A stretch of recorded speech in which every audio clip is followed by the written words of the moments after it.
কোয়েল পাখির ডিম, কলিজা, মাথা, গিলা সবগুলো দিয়ে একটা রেসিপি করব। আশা করছি শুরু থেকে শেষ পর্যন্ত ভিডিওর সাথে থাকবেন। তো অনেকেই হয়তো বা এগুলো খান না, তবে এগুলো খেতে কিন্তু অনেক মজাই লাগে। হ্যালো এভরিওয়ান, আসসালামু আলাইকুম।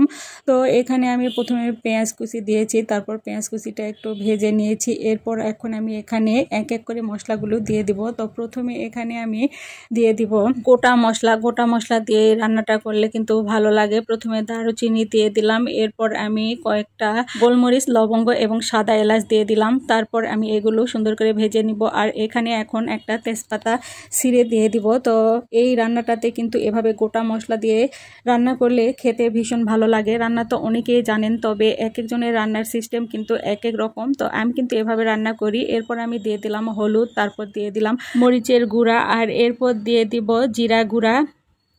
আর এরপর আমি এখানে দিয়ে দিব আদা রসুন বাটা একসঙ্গে বেটে নিয়েছি, সেগুলো দিয়ে দিলাম। আর এরপর এখন কিন্তু গরম মশলার গুঁড়াটা দিয়ে দিলাম। তো সবগুলো মশলা দেয়া হয়ে গেলে আমি এগুলো আবারও সুন্দর করে একটু নেড়ে চেড়ে ভেজে নিব। আর তারপর এখানে আমি যেটা দিয়ে দিব, সেটা না দিলে তো তরকারি খাওয়াই যাবে না। তো এখানে এখন আমি স্বাদ মতো লবণ দিয়ে দিব। লবণটা আমি চেখে আবারও পরবর্তীতে একটু দিয়ে দিয়েছিলাম। তো এ পর্যায়ে কিন্তু আমি এখন সেই ধুয়ে রাখা কোয়েল পাখির সেই অংশগুলো দিয়ে দিব, যেখানে রয়েছে গিলা, মাথা, কলিজা এবং ডিম।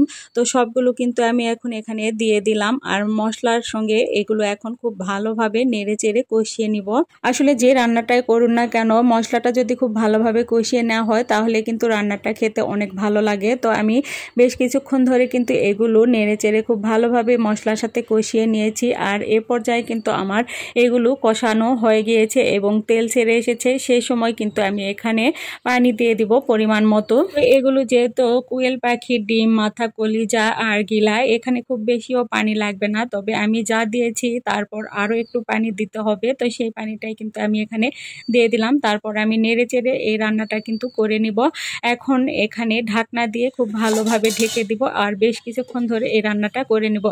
আর ঢাকনাটা খুলে আমি মাঝে মাঝে কয়েকবার নেড়ে চেড়ে দিয়েছি। তারপর এই যে দেখুন পানিটা কিন্তু শুকিয়ে এসেছে। তো এই লাস্টের দিকে এখানে আমি ভাজা জিরা গুঁড়া দিয়ে দিব। আর এই ভাজা জিরা গুঁড়াটা দিলে আমার কাছে এই রান্নাটা খেতে আরো বেশি মজা লাগে। আর আপনারা কি ভাজা জিরা গুঁড়া দেন কি না কমেন্ট করে জানিয়ে দিবেন। আর আমার আজকের এই রান্নাটা কেমন হয়েছে সেটাও অবশ্যই কমেন্ট করে জানিয়ে দিবেন।